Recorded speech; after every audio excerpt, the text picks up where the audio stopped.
choose.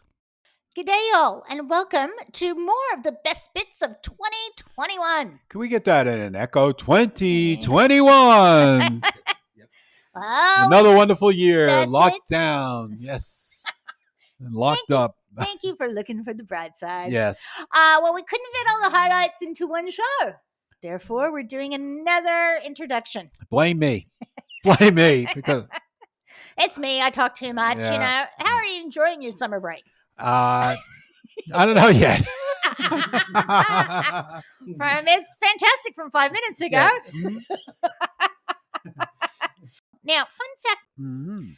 The audience, our audience, is divided by, to say that correctly, and there's Barbara correcting everyone again. Yeah. 83% is from Oceania, 14% is from North America, and 1% is from Europe. When they lift their game, those Europeans. I know, come on, Europeans. Yeah. And that adds up to 98%. So And two of them out in space. They're probably at the space station. Hey. Elon Musk is up there. And Bonzo or Benzo. What is his name? Bezos. Oh, Bezo. Yeah. Bezo. That's all right. Benzo. Yeah, whatever. Anyway. Here we go. Now, here's a continuation of the best bits of 2021. Today is all about you and your life partner, Phil. My life partner. When did you? I would hope so. Did you have to think? Yeah, I had to think about that life partner. When did you realize you were PB&J? Last week when we said this is what we're going to do this week. That's I right. said I'd seen those initials somewhere. Yeah. Except this time it's peanut butter and jelly, which could be a life partner as well. You love peanut butter, as do I. Okay. Well, in 1880, Dr. Ambrose Straub crushed peanuts into a paste for his geriatric patients with bad teeth. Sort of like the Collingwood people. And in 1903, on, look at this, on February the 14th. Valentine's Day. It's sweet. peanut butter day. Here's the number of the day, 721651. That's the patent number for the milling of grinding peanuts into butter. Oh, wow. Okay, so there's the number of the day. How funny, because I have a patent number coming up too. Who would have thought? What, patent leather shoes or patent pot? We will speak about this later because I find this a ridiculous patent, but that one makes sense. Mm-hmm. And they took it to the St. Louis World's Fair, big success, gained exposure, popularity, sold it out in 3 days at a penny a sample. Like most history, did a large company buy it from him and rip him off? Like we usually Probably see. Marjorie Post bought them. But, she probably did. Yeah. Now, have you ever heard of Fool's Gold Loaf? Made famous by Little Elvis Aaron Presley? Yes. They were getting a whole loaf of bread. Right. Scoring out all the middle stuff. Mm-hmm. Okay. And then stuffing it with bacon, bananas, peanut butter, and jelly. No wonder he died in the room he died in. Did they deep fry this sandwich? According to them, in the picture I saw, it wasn't just deep fried. I think his private chefs took that idea and then started deep frying, the make it like original- a Monte Cristo. The original was the healthy option. Yeah. But if you Google it, you'll see a picture of it. And it is 8 inches round. Dear Lord. That is, yes. Yeah. That is frightening. Now, but if anything happens and there's an apocalypse, like a zombie apocalypse, Right. Everyone at work can survive from my desk drawer. So How much peanut butter is in there, Barbara? I have got my jar of Peter Pan peanut butter sitting in there. So when I get really desperate, I can have a spoonful of that. That will get me through the afternoon. Yeah, because they say that if you're really hungry, have a tablespoonful of peanut butter. And even if you're on a diet, even though it has a lot of fats, but it's all monosaturated fats. Yeah, it's and not stuff, bad good fats. stuff, that will fill you up. And it's like 9 grams of protein. The Uncrustable sandwich. And what they are is, it's a circle. So imagine making a peanut butter and jelly on white bread and then sticking a cookie cutter or a biscuit cutter in the middle of it. Yeah. So it crimps the outside of it. Mm-hmm. And then they would freeze them. It is the most ridiculous thing because a 3-year-old can make a peanut butter and jelly sandwich. Now they sell them frozen in a box. Right? So You just grab them and let it defrost. I remember Zaina had some in her freezer when I went to visit, and I berated her. I'm like, how can you be so freaking lazy to even do that? Anyway, so they thought that's a good idea, and they actually put through a patent number 6,000,004,596, and it was rejected in 1995. Just like those two guys at the in Whitehall Street. Yeah, that's right. They were rejected, but then they appealed it actually, and then when they appealed it, it was rejected again because they said it's a peanut butter sandwich. You can't patent cutting the crust off a peanut butter and jelly sandwich. Remember when they came out with round white bread? Yes, pipe loaf it was called. Pipe loaf. And you know what the reason was? Because all your cold cuts, or what they call it here, manufactured meat, was round. Okay, and I get that because when I was a kid... Except for the cheese was square. That's right. Talking about the lunches... Yeah, the bologna was round. Yeah, and the corners, I just picked those off because I want the whole sandwich experience, not the dry crust on the corner. That's how they make the animals look like they're talking in movies. Oh, really? Give them peanut butter? On the roof of their mouth. Oh, how mean. Mr. Ed, that's what they used to do with Mr. Ed, too. What was the RSPCA? The things that your body craves are sweet, fat, salt. That's exactly right. Yeah. I was watching a cooking competition, and there's this woman, she was from the South. I think she was from, I want to say Arkansas. She goes, everything's good with a little bit of pig in it. I was like, God bless you. That is true. Welcome, Phil, to your own store. Oh, yeah, I'm here. That's right. If you're looking for me, I'm here in the store. And there's all sorts of other people looking at us. And we're a little bit conspicuous. Yes. What do you think we can expect today? Havoc. Chaos. What has been the most popular items of all time? Okay. Well, I would say the two most popular items on standard that have always been really hot. Yes. Two cereals. Yes. Grape Nuts. Oh, gosh, yes. Grape Nuts. The original Cheerios. Yeah. Grape Nuts fly out within hours often. Yeah. Yes. And then flash ones, like flash in the pan that just happened. Yep. And bang, Pokemon cereal. Oh, yes. I said Pokemon. And then people were just going nuts for that. We brought in a full pallet because my son looked at it and says, we got to get these, and we were able to get them. And it had something to do with the game, with a coding on the box. Yeah, it had a code that put you to a different level or something on the game. We brought it in and sold out a pallet like within 45 minutes. That's right. Unbelievable. And then the other ones that still continue to come in now, and every time they come in, no matter how much we order, it just seems like they disappear. And that's Old Bay seasoning and my beloved Miracle Whip. Why? Famous people who have bought things from us. Yeah, so people have writers that come over and want specific things. Yep. We've served Elton John. Billy Joel was, I remember speaking to, he was one of those people that sent in like his own guy.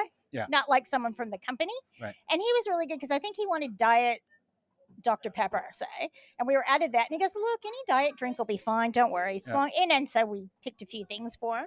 We had Miley Cyrus bought us out of Chiclets. And I helped the guy from the Eagles. He was just a roadie for that week. And then how about Carrie Fisher? She bought Diet Peach Snapple, and she bought all the Diet Peach Snapple we had. Well, to keep her while she was on the road. I think out of all the products that we sold to all the celebrities and all that, probably the most asked for is Snapple. Yes, that's right. Snapple is very, very popular. Except for addicted. Neil Young. What did he want? Now, Neil Young, we had a young fellow that was playing for the Melbourne Ice, and he was working with us while he was playing over here. And he was working the back packing orders. Yep. And he's looking at this order he's packing for Clamato.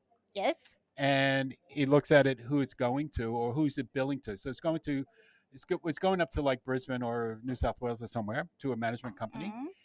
And the credit card payment was to Neil Young in Ontario, not California, Canada.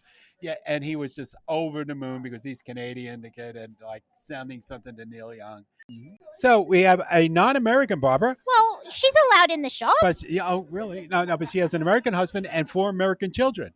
And you are? Jasmine. Nice to meet you, Jasmine. Now, are you shopping for the American husband, the children, or yourself? Him. Got to keep him happy. He doesn't like Australia, so we come here about once a week and chop him up. Oh, you are very good to him. So we've got some Diet Dr. Pepper, some. Flaming Hot Cheetos. Yes, so that's the popcorn. Have you tried that before? No, I just saw Flaming Hot, so I grabbed it. Okay. He likes hot. Well, he will love like these. that. And Ruffles, jalapeno Jalapenos. ranch, and a whole bunch of. M&M's because they're the best. Australian ones do not taste the same. They're Yeah, different recipe. formula. Yeah, And and they're Costco has them, but if you read the packet, it's made in Australia. See, and also in Australia, they use wheat to thicken it. And in America, they use corn because it's one of our major products. So a lot of them are gluten free. Oh, So, that's but they amazing. have but they definitely have They a have different taste. Totally different So- taste. Weekly shopper.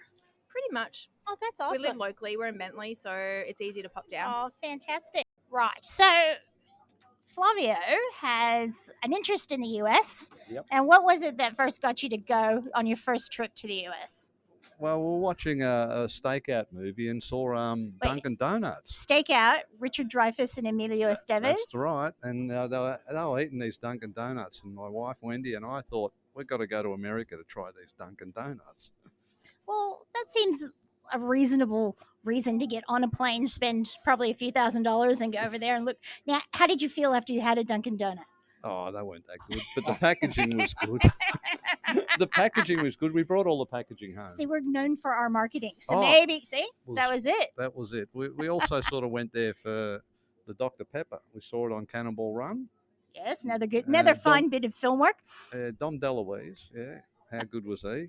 old Brooklyn boy from his parents were from Italy also. Oh, that's right. He is a little bit porky, isn't he? Yes. So when you go back to America, where do you go? His family is, he's originally from Montana, but his family at the moment is in Park City. Camas, it's about 10 minutes in Utah. Oh, wow. Mm-hmm. So be ski beautiful. territory. Yes. Yep. Two beautiful parts of the country. Yes. And his dad's working in Eureka in Northern California. Far north. Yeah. Yep. I'm from the Redwoods. California, Okay, yeah. Very That's pretty. way, way up. And I always wanted to go to Montana. I watched that show that you told me about the Kevin Costner? Yes. Yeah. It's Yellowstone. Yellowstone. Great. That's a But great the show. other one with the cop. Oh, Longmire. I haven't watched that. Oh, watch Good? that. Okay. It's from books as well, and he's a sheriff. Oh, cool. Okay. And yeah. it's just beautiful. You can just It's see all the very beautiful pretty. country. Yeah. Actually, I've never been there because it's too cold. But it's big. Go there in the summer. Yeah. It's big sky country. It looks But I see terrific. so many beautiful pictures. The guy that plays Longmire is actually Australian. He lives in Melbourne. Oh, that's funny. So now you really have to watch it I since will. you have I will. the two The houses. two households, yes. So how old are the children? I've got 18, 16, 10, 7, and twins that are 3.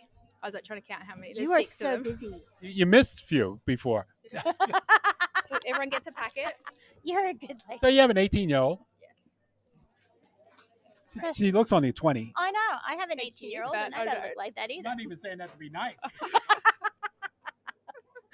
Were they born in the US or born? Yes. Yes. Yeah. I've been here. Yes. Oh, lovely. So I met my husband in the States, and then we got married in Vegas, and then came back here. We just had Elvis here before. Yeah. I missed him. I love Elvis. Yes, Stewie just. Oh, I'm dropping stuff. Sorry. sorry. We'll hit heads. Sliding off. Yes, he and his wife Penny, who's Canadian, Mhm. they got married in Las Vegas by Elvis. Oh, well, we did the Little White Chapel where Brittany got married. But Elvis was like an extra $300, and my husband didn't want to do it. I was like, I feel like it's worth the money. Fair enough. We still have an excellent story to tell. Oh, it was fun. Like, the Strip is a really great place to elope. So thank you guys very much for being with us. Yes. Thank you, and good day.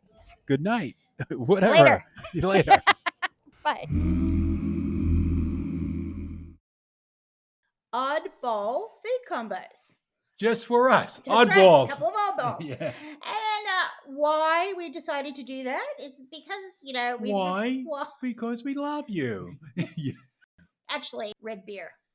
Red beer. So Red you're pouring beer. clamato Yeah. into beer. Well, that's the Mexicans does that. That's the That's the Michelada. Mina colada. Yeah, whatever they call it. Michelada. This colony pizza, which he has a cult following. Mhm. It has honey, pepperoni cups, and peppers. Sounds So- interesting. Well, it's a New York thing. I don't know anyone that puts honey in their pizza in flaky I Northern don't know. California, but I'll just leave you with your things. Okay. But in the Delta region of, they call it Calickles. Calickle. I couldn't. Yeah, Calickles. Spelled with a K, like Kool-Aid. But pickles On at the the end. and the pictures are great. And 'cause they- Calickles are here to stay. All right. We're going to have to look for that next time we're down south. Yeah, I was gonna say, I'm surprised you have not had that No. because they're like the pictures I've seen. They're all red, Yeah. and so they've used cherry or punch or Yeah, so something. you cut the pickle and then you No. dip it, the whole pickle. No, they pickle them. Oh, in they the pickle them Kool-Aid. in the Kool-Aid. Well, so they Oh. have the pickles. How many times can we say pickles in a sentence? Yeah. So they already have the pickles. They take the pickles out of the pickle jar. Yeah, right. And they and didn't. put it in a pitcher, Right. and they make Kool-Aid, and they kind of soak it, so repickle it Oh. in it. See, I thought that they also could get the pickles Yes, out of the regular pickle jar yes, and then get that pre-sweetened Kool-Aid And then then- dip it oh, into you're that. thinking the powder. Yeah. That takes it to another level. Or even Hot Rocks. Aloha to my family in Hawaii. Now this one, I was just in Hawaii 2 years ago, and I had to, and my bestie said, she said and it was on TV all the time. Hawaii 5-0. Can you believe? Really? she's- Why would they want to? I guess it's like watching NYPD. blow That's up. right. Just watch it. I'll feel better. I've been there. I've been there. Look, that's the corner. I told you they're there. And they take their shave ice very seriously. And she made her daughter Chelsea take. She goes, Barbara, you cannot leave the island without having shave ice. And she goes, Chelsea, if you go to that one on that street, if the line's more than 10 people, don't go to that one. Turn around and you go to that one. And it was very specific. So I went and had it. Beautiful. I love it. But I did not have this one. So it's sort of like where they're putting condensed milk in it. To make it almost like an ice cream. Yeah, so that would be yummy because I like. There's a Filipino drink called Halo Halo, and it has like chipped ice, condensed milk. I'm sure it's got the red beans in it. It's sort of like what bubble tea was before bubble tea was so popular here. So anyway, shave ice with condensed milk. Next time I go, I'll see if I can get hooked up with that. Katrina at work, who. I was having an avocado, and I think I was just putting pepper on it. Here's a weird one. Yep. Here, this is. And she goes, have you ever tried condensed milk with your avocado? And I was sort of like, why would I do that? Sounds very California. Like, why would I do that? I'm not going to do that. And she goes, no, it's great. Really try it. And this is how much I like cat. I tried it. Yeah. Oh my God, it's so good. It is so good. I don't know why it's so good, but I was completely sold. Luckily, we went through all the condensed milk in the fridge at work, and I wasn't tempted any further. Yeah, I told you the story. Like when I first came here, we went by boat with my mother. Yes. And so the steward used to take care of me because it was separate seating for adults and children. Right. So when my mother went for dinner, so it was an English boat, very upcity. And so all the milk on the boat was actually condensed milk. Oh, wow. And we used to go like into the storage area and like, oh yeah, drink it. Oh, it's so good. My grandmother used to that. My dad's mom used to have and then that. throw the garbage overboard. They don't do that no more, No, they Did I don't. tell you about the toilets on the trains? No. No, actually, I was please- watching one of the shows do. where they travel all over the world by train, and I think it's like in India, they still have the toilets in the train cars the same way. So when you flush, it just goes down to the tracks. Okay, we got off this subject.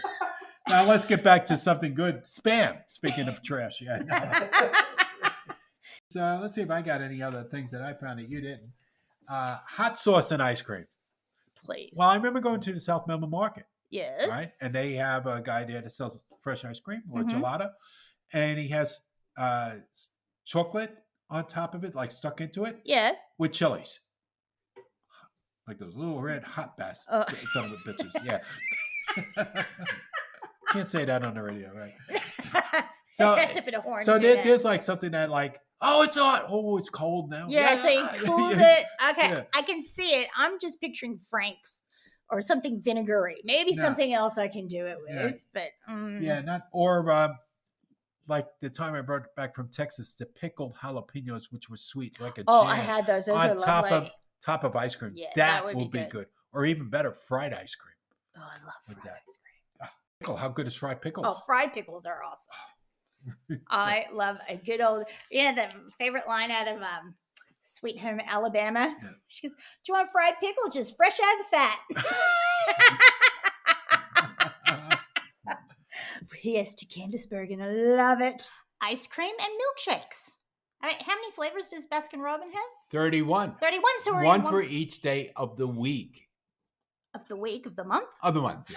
That's right. It's only 7 days in a week, right? That's right. Yeah. So this must be a leap month because we're up to 32. Okay. Well, 32 episodes. There you go. Top ice cream countries in the world. Guess who's number one? You would never, if you weren't reading this and you Yeah. didn't research it, you would never guess it. No, when I was It's like surprised. a Jeopardy question. I'll take ice cream for 500, Alex. Who is the top eater of ice cream? What? It says New Zealand. Now, Zealand. And there's not that many people there, so they must get a good ratio. Yes. Well, you do see some New Zealand ice cream things around. Oh, town. and New Zealand the dairy products are lovely, Mhm. and so is their wine, but that's how I am. And then number 2 is the good old US of A. Yep. And then But by difference of like almost 8%. that is and But we've the- got a but bunch the- of people. Yeah, because the overweight people are more than 8% from New Zealand. Okay. Oh, And then Phil. followed then by Australia, which is 10% less than New Zealand. And then Marco Polo. it's believed that served ice creams being made in China was introduced, and he introduced them from Italy. So he got the ice cream from China. How did he get it back frozen? Or he took the idea and then I brought would it back think to it would Italy. have to be the idea, unless it was really chilly. And on he the wasn't travels. even in the swimming pool. Marco. Fish out of water. Okay, and wasn't until 1660 the ice cream was made available to the general public. So prior to that, it was just for the elitists. Yes, that You would know, be the all right. kings and queens and Specials, Yeah. people. all the And hanger-ons. Yeah, that's right, the court. the prince, the dukes, the duchess. Yeah. And yes, and maybe they're illegitimate children, and draw the line there. Okay. There are the accounts of ice cream being served in the American colonies as early as 1744. And part of that, and a little bit of research, was TJ, good old Thomas Jefferson. That whole France trip really changed how we eat as Americans. So ice cream, there's some very odd flavors, right? And these are all in the US, because sometimes when we find odd flavors, we end up looking at Japan's flavors or some Asian countries. Mm-hmm. But now you can say them, and I will tell you what's in it. Oh, well, I can't say the first one. It's Cicada, cicada, or like the bug. the bug. It The is bug. the- So this is. it makes that noise also. I guess, You know right? how we talked about a limited promotion? Yeah. This is the ultimate limited promotion. Because nobody ate it. So this is available in Missouri. It has boiled cicadas that are covered in milk chocolate, Mm. dipped in brown sugar. They're then mixed into a brown sugar and buttered flavored ice cream. But the strange concoction is only available when the cicadas are around once every 13 years. Yeah. Ew. Did you try it? Well, probably because I've tried grasshopper I've or eaten whatever crickets. crickets. Yeah. Yeah. That's the whole boiling thing that kind of puts me off. I don't want them. I want them dried out. I don't Yeah, want you want them crunchy. You don't Yeah, want no. them soggy. I don't want anything popping. Yeah. Oh, and then in cereal milk. Yes, so Christina Tosi, who she's awesome. If anyone follows her, she invented this flavor by she had milk and she just let some cornflakes go soggy in it. Oh yeah. Right, and then she used it to make recipes. Yeah. So it is available in New York City. Then we got pizza. Well, I had that yes. last night, but it was hot. It was hot. It was It not the wasn't ice cream. frozen. Now that's in Pennsylvania, and it whips up a pizza flavored ice cream using tomato, basil, oregano, salt, and garlic. It's that's like a sorbet. It is like a sorbet, but I don't know if I want garlic in my ice cream. Then we've got, Black walnut, your favorite. I love it. I think it's my grandma's favorite. She must have let me have some because you know grandmas do that. Sweet cream base balances out the strong earthy tone of black walnuts, which are very different from the mild English variety that we usually have. And that was from Alabama. Alabama. I don't know how that ended up in California, but it was Well, because good. the walnuts came from California. Well, but black walnuts maybe. Oh, Yeah, I don't know. yeah. I'll And research it. Then we got goat's cheese beet swirl. I Oh, picked somebody- that. I picked that just for you. Oh God. Because I know how you love beets. Roasted Yes. beets Oh. made for a sweet, rich contrast in this thick, tangy goat's cheese treat. Blech.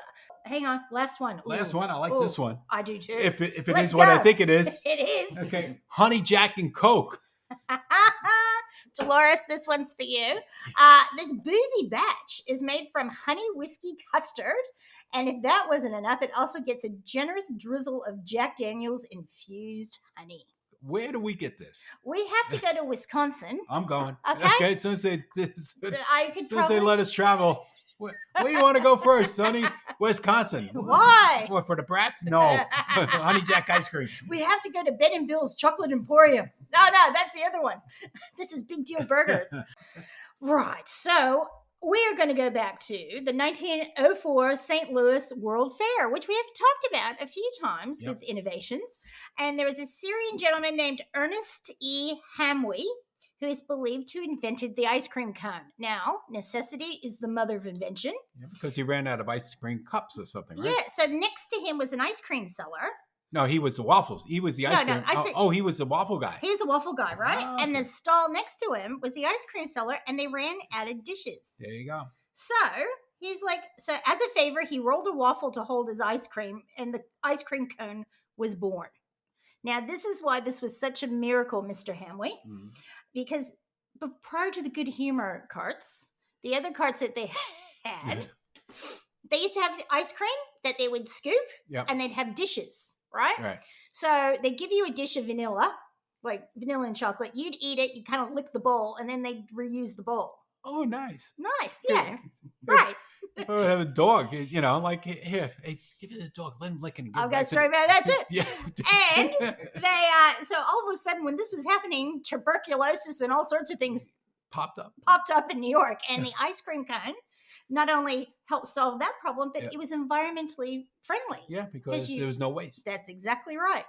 So now, Brenda Neal was one of my mother-in-law's bridesmaids. She was a bit of a kick. There's lots of funny stories involving Brenda Neal, but what she used to do is if one of the kids got an ice cream, she would make sure that no, you have to share it with all of us, right? So she get all the kids. So it wasn't her ice cream, but she just organized it. Yeah. So she got all the kids in a circle and the dog, right? And she would organize it that the poor kid who bought the ice cream was the first person after the dog to lick it. How big was the dog? I don't even know.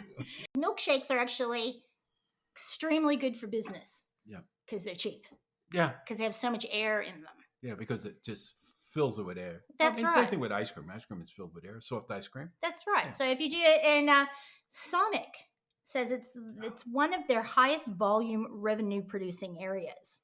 And about, let's see, the market research states that about 75% of the average priced $3.38 restaurant shake, that was 2006, was profit. So 75% profit. Yeah, probably the cup costs more than the ice cream. I love restaurant diner lingo. Yeah. You know how they yell things out.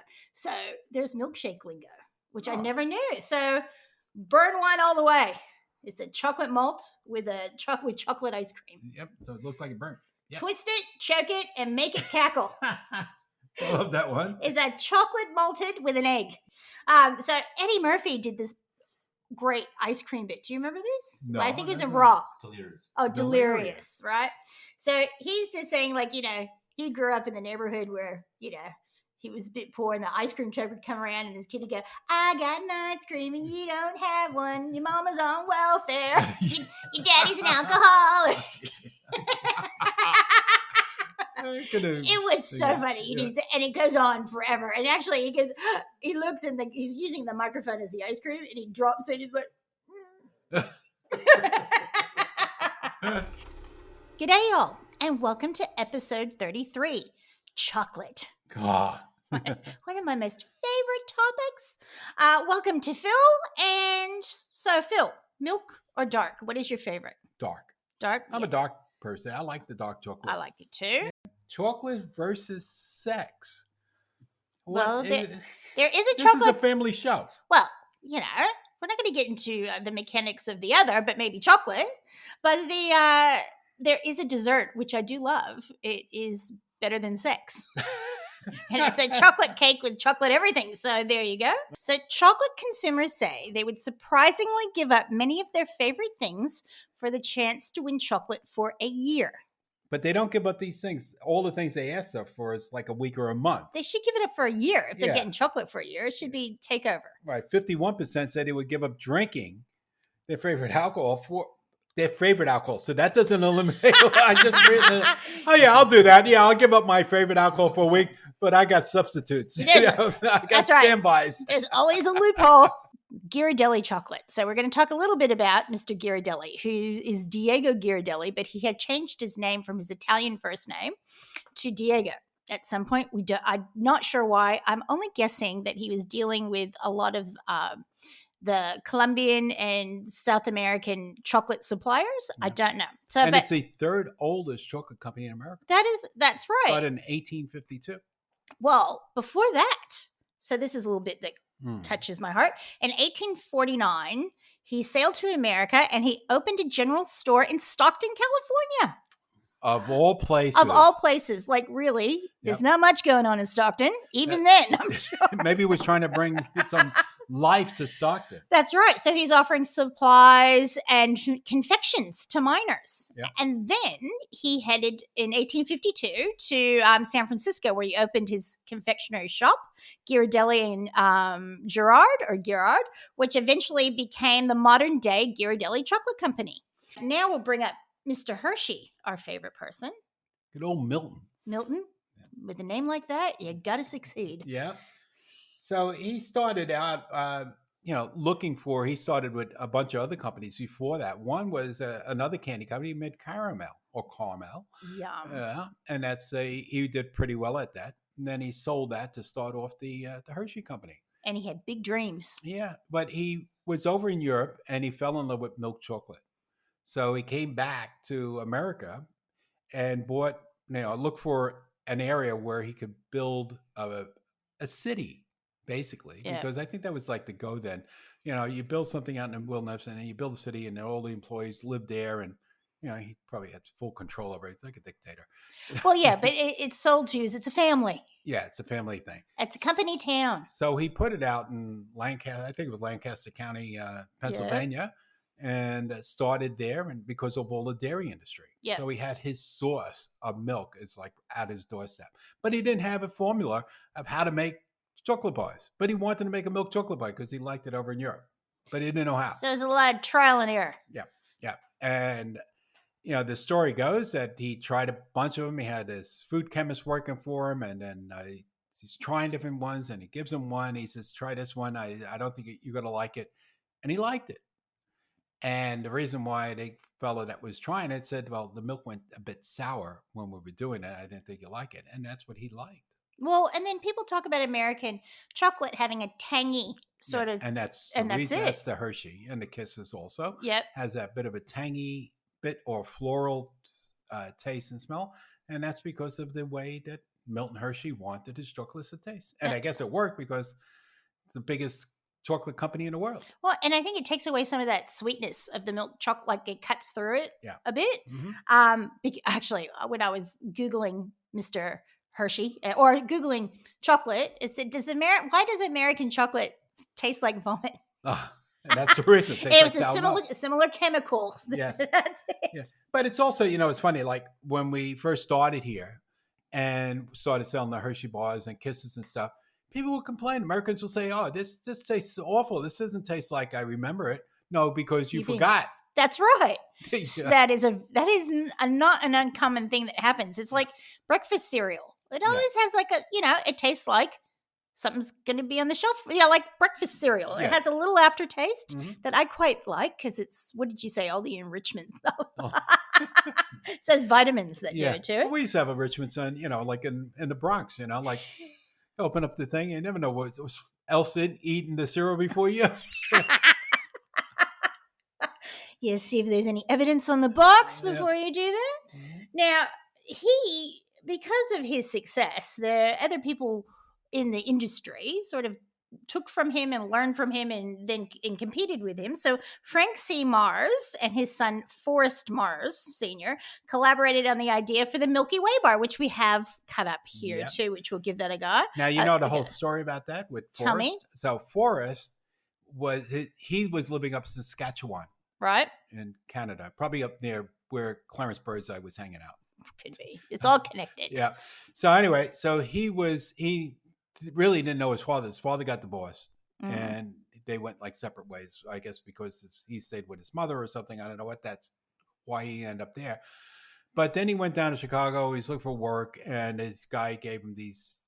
You ever remember those signs, post no bills? Yes. I could never figure out what that was as a kid. What do you mean by post no bills? Yeah, mailing bills? What? You know, do I can't put my gas bill up there or something? You know, I know exactly what you mean. so he was out there, you know, whitewashing posting with bills. the glue and putting up these posters up there.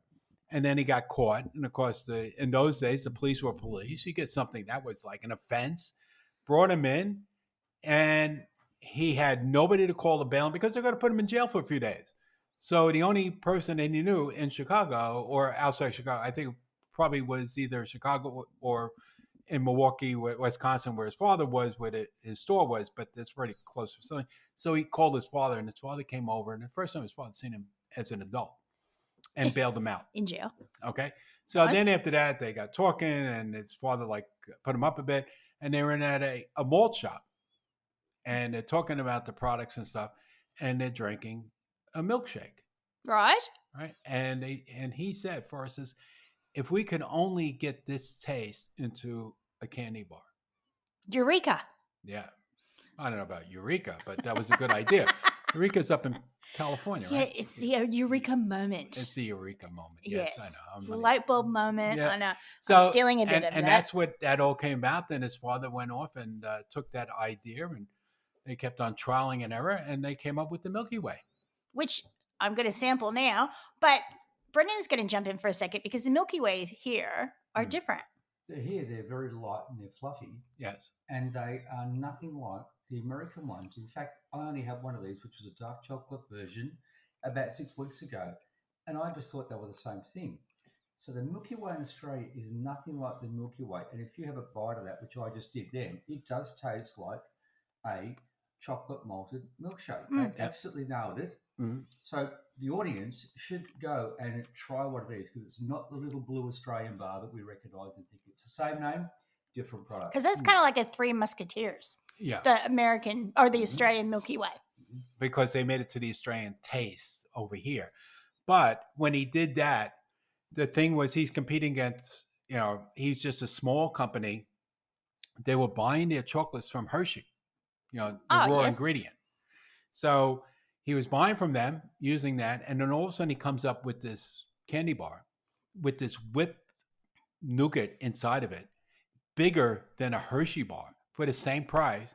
And people naturally say, wait a minute, why am I spending a nickel on that one? And look how much bigger this one is, and it's still a nickel. But it was cheaper to make because he didn't have all the chocolate inside. He just had all this air. You know? That's right. Yeah.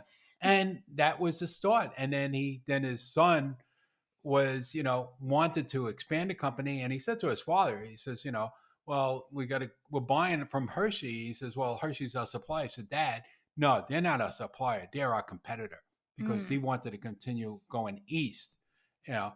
And so that's when he wanted 30% of the business. He got pissed off at his old man. He left, as they do. Yeah. Yeah. He went. Does happen. Yeah. He went over. He went over to Europe, hanging out over there. And his father died at 50 years old of a heart attack on the floor in his office.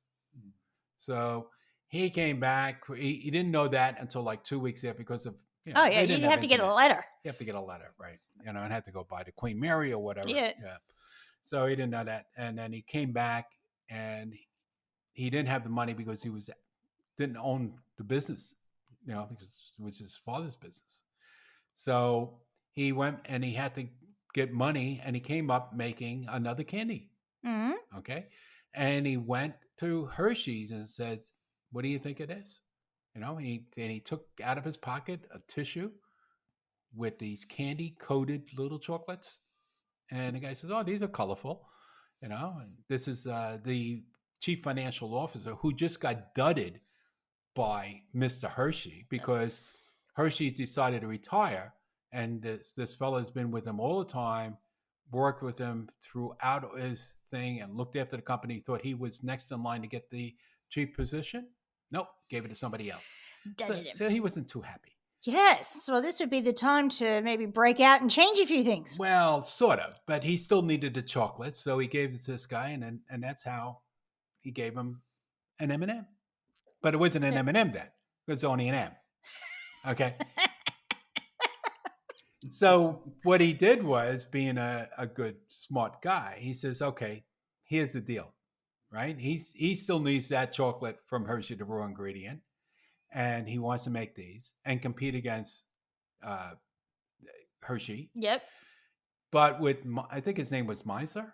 I think you're right. yeah. Yeah. Well, he might be the other end of the end. Yeah, he's the other. Well, Mars and Miser. so what he did was he says, "Hey, look, here's the deal. Your son is going to have 25% of the company and be the chief whatever." He gave him a title, probably not to do anything. Okay. You know how that goes, right? Yes. Yeah. So he gave him, and that's how M&M came about. And then he had enough money from that just like took off, sold to the military. They did it in tubes originally. Yes, I saw that. Yes. Yeah, because it didn't melt in your mouth. It melted in your mouth, not in your hands. Yes. Okay. So he made enough money for that to go buy the rest of Mars and take over Mars again. Oh, that's fantastic. Yeah. Well, there's always an underhanded thing somewhere in all of our stories. Yeah, but this kid, if it wasn't him hanging up those posters and getting arrested, he'd be still up in Saskatchewan fishing in, an ice fishing. Well, he'd be expedition. dead now, but Yeah. yes. But that's what he would have been doing, There'd be no Hershey bars. Yes. Or no Mars bars. M&Ms. And then H.B. Reese. He worked as a dairy farmer and shipping foreman for Hershey's, launched his own candy company in 1923, and 5 years later introduced Reese's peanut butter cups. Yes. So, and then chocolate bars soared into popularity during the 20s, and there's so many things, peanut butter, so many things we've talked about in the 20s. They really had to innovate and bring things to people. And as you mentioned before, the candy bars were important because it was a meal.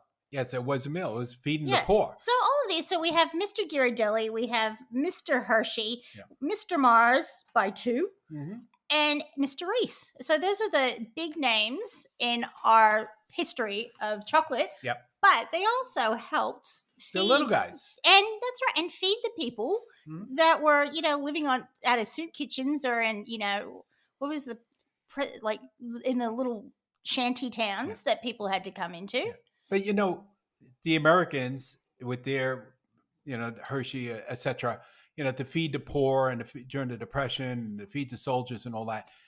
That was our version of they innovated to do that. You know what the Brits did? You know what their innovation was to feed the poor? I'm afraid what? Stout. I'm serious, stout. Well, that's more fun. Fusion and innovation. So there's going to be a few interesting things that we're going to talk about today. During COVID, we've all had challenges. We've all had to, luckily with USA Foods, we're able to pivot the business so we could help people with local deliveries and pickups. So a lot of the food companies and restaurants have had to pivot. So we'll be talking a bit how COVID has happened or has advanced their businesses in some cases. Amazon plans to introduce with your Palm service at Whole Foods. So they bought Whole Foods. Yeah, I know that. So you're able to walk in. So it's going to go downhill just like Trader Joe's. There's no one in it. There's no one to look after you. Yeah. You sit there and so I don't know whether it's a palm print or they want everyone to have a chip in themselves like in Sweden. Yeah, well, they'll probably do that. So that is one bit of innovation that's happening. So then you don't have to hire anyone to assist your customers. Yeah. Ghost restaurants have happened. Now that started happening before COVID with Uber Eats and all those companies where they're a kitchen, and when you look them up, they look like they're a full restaurant, but they're actually just for delivery services. Yeah. And also we've got meal kits. So in the first quarter of 2020, so COVID Central, HelloFresh, for example, because there's several of them, got 1 million new customers. Reese's is partnered with a company called Hot Dot Cosmetics, and they're making a peanut butter cup inspired line. So it's going to smell like Reese's Cups. Mhm. It's taking inspiration from the colors of Reese's Cups, and it's got their branding in a whole new audience. Yeah. Well, it's similar to, we bring in the lip balms. Yes, we do. The Okay. cereal That lip are balms. cereal lip balms. So there's Uh, like Captain Crunch, Lucky Charms, Cinnamon Toast Crunch, Honey Nut Cheerio Honey Nut one. Cheerio. Yeah. And then we got the other one that also brings in, well, it's all made by the same company. So then they do the Tootsie brands. Yes. So they do Tootsie Rolls and Tootsie Pops and And then we have Pepsi and Mountain Dew yes, and all of those. all the soda ones. Yeah. There is a ice cream bar here called Golden Gay Time. And it has a traditional flavor, which is really yummy, but they have partnered with Cocoa Pops. So it's a Cocoa Pop covered one. Mhm. So while he was ratting through the freezer looking for one of those, he found a Golden Gay Time birthday cake one. Yep. And Right? we've been doing birthday cake like Oreos forever. Birthday cake is the most popular flavor, And which then is like birthday funfetti. cake frosting now. Yep, Yeah. all of that. So he was looking for that, and then And when he then- couldn't find it, he decided that since he couldn't have a Cocoa Pop one, you I couldn't could have the just get birthday cake one. nicked, and Yeah. I couldn't have my birthday cake one. All right. Which after you leave today, we're driving back to the petrol station because I'm petty like that, and now that's what I want. There's a lot of raves about the Heineken Zero, and Yep. well, Well, I haven't tried it yet, but I'm going to try it because it's good to have a few alcohol-free days per year. I mean, per week. not a true Freudian slip, right? Yeah. But there's a company, I think it's in Pennsylvania, called Brew Doctor, and it's zero waste, and it's sort of a circular business model. So they sell tea, Right. like kombucha. Mhm. And so they make the kombucha out of the tea they sell, and they get the alcohol that they sell out of the kombucha. Okay, So it's the a full process. circle. So the three products Mm. from that business model, which is pretty awesome.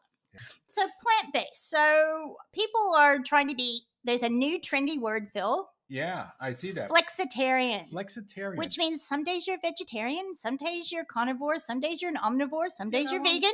I think I've See, been like just- that most of That's my what life. most people, I think, are. Yeah. I mean, there are a few people that are only meat and potatoes, and that's it. Those are uh, Irish people. Well, speaking of the UK, now more than 25% of the UK population call themselves flexitarian. And they call themselves pansexual too. Pans. We're not getting into this. This is Well, not it this. also has to do with, No, it has nothing to do with it at all. So stop. it's a fusion. Oh my God. Right. So Those- there's Yeah. also, I'm not keep letting the this. cards and letters coming in for us. Yes. That's right. Direct them to Phil at USAP. Again, origins of it kind of came down to hamburgers themselves, to the food cart, and to industrialization of the US. Because they have to do, what do we do with all this meat that we can't sell? That's right. Grind it all up and sell to somebody else. And I Right. need to have a quick lunch break when I work my 45-hour day Yeah. with no breaks, so that you can make a meal out of the hamburger. So you've got your veggies, you've got your beef, and you've got your bun. You can put it in your hand, Yeah. walk in. Well, it just reminds me of like the good old days. You remember, when your mother told you to clean up after you ate, take your plates and all that Yeah. to the. So now it's like you tell your kids, okay, could you clean up after we eat dinner? And then that means to take all the wrappers and everything out of the back seat of the car. Yes, that is true. Or can you put your Uber Eats bag in the recycling bin? Yes. Yes, that is the old days. Mhm. So we're kind of going through a history of burger joints. Now, the first one, which is I think the first recorded sort of hamburger place, Right. you are very familiar with. I have never had the pleasure. White Castle So you tell started us- in 1921. Yes, I remember my father. 1921. 1921. No, I remember my father going out to Roosevelt Raceway Mhm. in Long Island, and we lived in Brooklyn. Yep. And on the way home, because the track ended, well, depended upon when he ran. Either if he came home late, it was a good night. If he came home early, well, okay. But we used to hound them to bring home White Castles on the way home. Yeah. So he used to bring them home, and they were just so tasty. And I think they were 11 cents each at the time. And it was a little hamburger. It's like if you look at a regular size hamburger Yep. of McDonald's, cut that in take about 30% off of that. And then that's what you get. Well, is And that they why? were square. And they said that's why they're sold in a sack. So Yeah. you get a whole bunch of them, a sack Yeah. full. Well, because they were square. So the Yep. meat is square with 5 holes in it. Looks like a 5 of diamonds, or something. And 5 holes punched into it, and there's a reason for that. Yes. Okay. And then because they're square, they fit into these little boxes. In 1936, so same year, moving on to the 30s, Mhm. Bob's Big Boy in SoCal. It Yes. started. Famous for the little statue that sit outside and they were, how many would have been stolen from whatever. That's exactly Yeah. with the dippity-doo hairdo. Yeah. Yes, and he was the first one. The gentleman, Mr. I think it's Weir, who started it, was the first one. He sliced the bun into 3 slices, so kind of Oh, like the Big Mac, Big Mac, yeah. in and out. Another famous Californian. A difference with that, it's not a franchise. It's never been franchised. It's a family business. Yep. And they owned each restaurant and the land the restaurant was on. So this is why it's not as big. So McDonald's, which we'll talk about in a second, has like a bajillion restaurants everywhere. Mhm. In-N-Out is only in one part of the country. And Well, they are expanding They are expanding, now, but they will. because the daughter runs it now. That's right. And the company, they will not granddaughter. have any frozen products. So Mhm. you have to be able to drive Yep. fresh what's coming to the restaurant every day. So all the food is sort of fresh and local. So actually their expansion, they had 5 stores in 10 years and 50 stores in 40 years. In-N-Out actually had the first 2-way speaker system. Hmm. So when you can't understand each other Yep. most of the time, that's their fault. Hey, dude. What was that, dude? I said Number I one. wanted fries. All right. So now there's also Five Guys. The 5 Guys are the dad and the 4 sons. Mhm. And he was Da, told, da, da, da, da, da. Oh, that's no 3 Fred sons. McMurray. He Okay. wasn't there. They were told, start a business or go to college. So here we are with 5 Guys. Okay, and then in the late 80s, Squeeze is... Now, you know Guy Fieri, yeah. right? And that's his? No, it's not, but he kind of brought it to light. There's this little tiny 12-stool small restaurant in Sacramento called the Squeeze Inn. And they started making these burgers that have a cheese skirt. Mhm. All right. So you fry a burger. So it's a third of a pound or a quarter Right. of a pound. And you put the same amount of cheese over the top. Right. And it spreads out. And then what they do, similar to White Castle, they throw some ice around it Yeah. and put a lid on it, and it steams everything. Oh, okay. Yep. So it's sort of like crunchy cheese, and then Oh, the crunchy cheese, that's good. The Yeah. whole thing. Celebrities. Who love a good burger. There's a few funny stories. Gordon Ramsay thought he'd give In-N-Out a try. He was in Yeah. LA, so he was in the drive-thru, and it was. Oh no! Did he go in first? He went in first. And they told him to go back Had out. a double. Yeah. Liked it so much he got in his car and went through the drive-thru to get another one. And I think you'll appreciate this. Anthony Bourdain, who's one of my favorite chefs and travelers, he made this joke because there's a picture of him on his Instagram that he had, and he's eating a double. And he said, I could be sitting with naked women in a spa with the Rolling Stones, Right. smoking a bong, and I Yeah. wouldn't get as many likes as I did me eating an In-N-Out burger In-N-Out. on my own. Exactly. And Julia Child, who also liked a Costco hot dog. She loved a Costco Would hot have been dog. Price Club in those days. Well, Since he passed away before Costco took over. no, she kind of managed, but so it's reported that she used to be such a fan, she carried a list of store locations of In-N-Out with her, and even sent an assistant out on a burger run when she was in the hospital. Donuts loom is a quote as one more horrid substance we shovel into our collective mouths. Symbols of Americans' ever-increasing laziness and obesity, Mullen says. But for many of us, donuts are a very special treat that has a very special status, and we're not going to give it up. Yeah, Or- but he had to put that dig in there. Yeah, you I know. know. Yeah. Or it's going to be one of the last treats we do give up. Yeah. Now, donuts aren't lazy.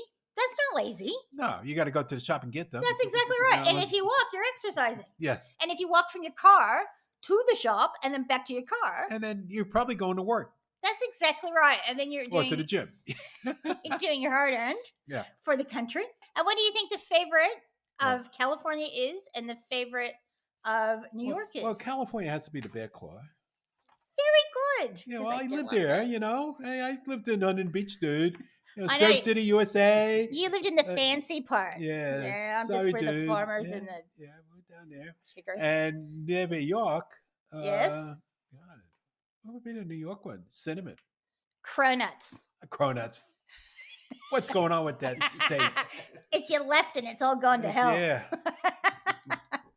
Archaeologists turn up fossilized bits of what look like donuts in the middens of prehistoric Native American settlements. Do you know what a middens is? I know what mittens are. No, with a D. We looked it up and went, ew, it's a dung heap. Oh. But it looks So like that's crappy. that is. So they were enjoying donuts back then, so much so they're fossilized. The fossilized. Donuts were a really, uplifting thing again in the Depression because they only cost a nickel, and there was Probably two for a nickel. That's right. And a nickel ain't worth a dime anymore. I knew you were going to say that. So in Washington, D.C.'s Capitol Theater, when you bought your donut, it had a little slip of paper with different sayings to make Like a you fortune happy. cookie. That's right. And it says, So rip that as off. you go through life, make this your goal. Watch the donut, not the hole. Right? So there's a place here called Danny Flake Donuts. And Still here? It's gone. Gone. As well it should be after hearing this. Yes. And there is a journalist, Philip Adams, who's Australian. He's an ad man. And I remember him seeing him years ago. And he came up for Danny Flake Donuts with this, it was called the Optimist Creed, which is a direct ripoff of that. They used to have it up on their walls at the different Danny Flakes. And he has been accredited with that. If you Wikipedia, it's like he came up with it. Yeah, he probably came up with Target. And Kmart. Kmart. Indescribably delicious. He probably came in with yes, that. so, there we go. And you're in good hands. They'll state. You would all say, oh, with VACC. No. Where'd you get that? Probably the same guy. Probably was. Yeah. This is what happened before the internet. Someone got to go travel around the world, rip off all the good stuff. Yeah, and come there we back go. and say, here's all my new ideas. During World War I, homesick American doughboys, So what's a doughboy? well, Oh, you don't know. well, it has nothing to do with donuts, but they used Oh. to have, I'm forgetting if they were Army or Marine. It has to be Army. I'm thinking World War I. Yeah. Anyway, it doesn't matter because if I get it wrong, I don't want to say the wrong thing. Yep. But they had white belts that they used to polish like with flour, and that's how they got the nickname Doughboys. Ah. But when they were fighting in the trenches of France, they were brought donuts by female volunteers who brought them to the front lines and gave them a tasty taste of home. How nice. That is, and in World War II, which is, I love this, the Red Cross women, later known as Donut Dollies, doled them out as well. Because really, you bring me a donut, I'm smiling. Like Yes, it's everybody's just happy that's with a exactly donut. right. Yep. You're happy when you're eating it, not when you get on the scale. You don't want to think about that. No. Like you said, you have a way to cure that. Just eat the middle. Now, so the police fondness for this pastry dates back to the 50s. And it talks about often it was because they're open odd hours. They could do their work there. They could drink coffee there. They could hang out. And they could see what was going on the beat rather than being back in the station house. So they, whoever they are, did a survey. So police officers, that's right, Yeah. Chief Wiggum, they voted on what the favorite donut shops were. Now, they've gone to old chains, and we can guess. So the first one, Winchell's Donut. And they suggested to try the buttermilk bar. Which will be a cake donut. Yeah, and it has I think it's made with sour cream as well, like the old-fashioned one, so it has a different taste. It's just so good. They are so good. And Shipley's Donuts, which is spelled D-O-nuts. Oh, out of Houston, Texas. Yes, 1936, and they can be found in many southern states, and the donut to try there is the Shipley Classic Glazed. And then we got Tim Hortons.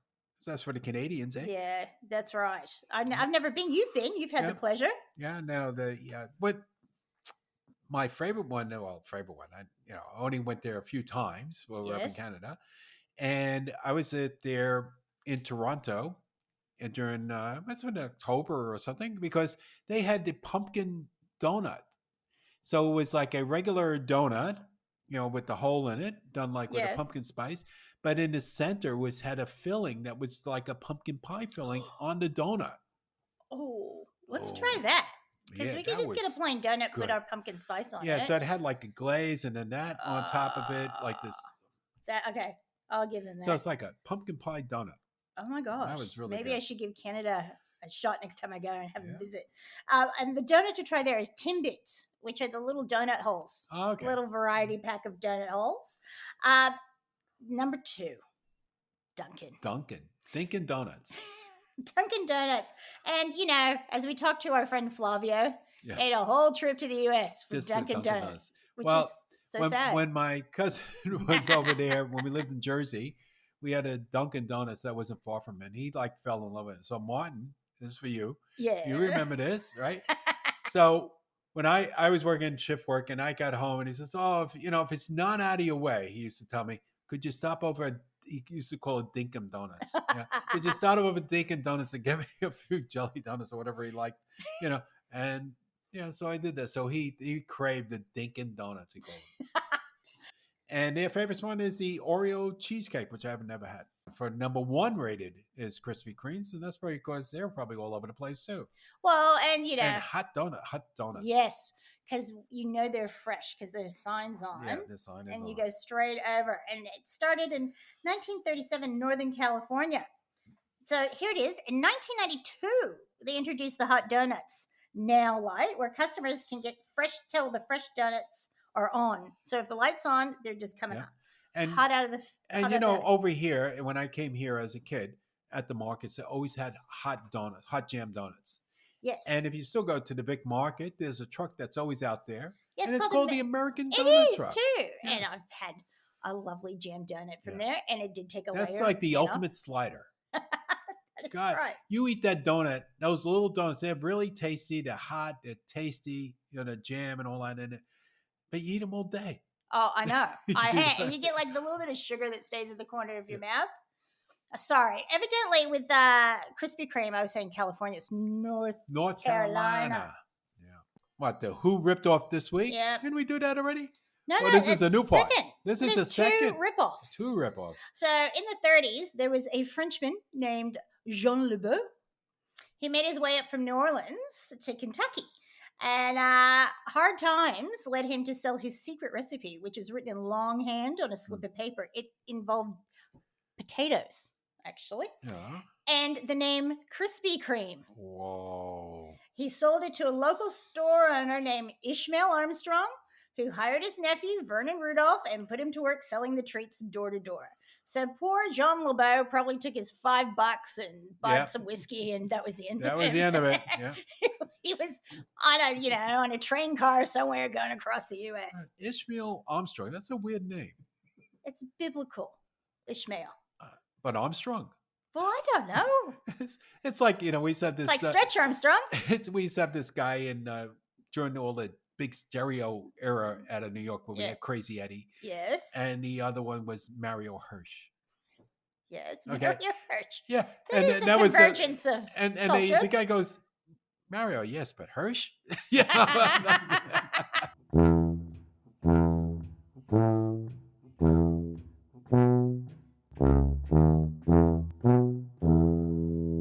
We hope you enjoyed or are enjoying the best bits of 2021. We'll be back with a new podcast Wednesday, the 26th of January. And what's that going to be about? We don't know. Oh, no, what? Well, we'll find out. So it'll be about food. Yeah. It'll be about And what? and chatting. Now, our sign off today is from Drew Morfitt. Now, I didn't know who Drew Morfitt was, and probably most people listening to this don't know, but he was a cricket commentator And football. and football. And Brendan was lucky enough to know him and work with him. Yep. And one night it is. Don't come back. We'll be right away.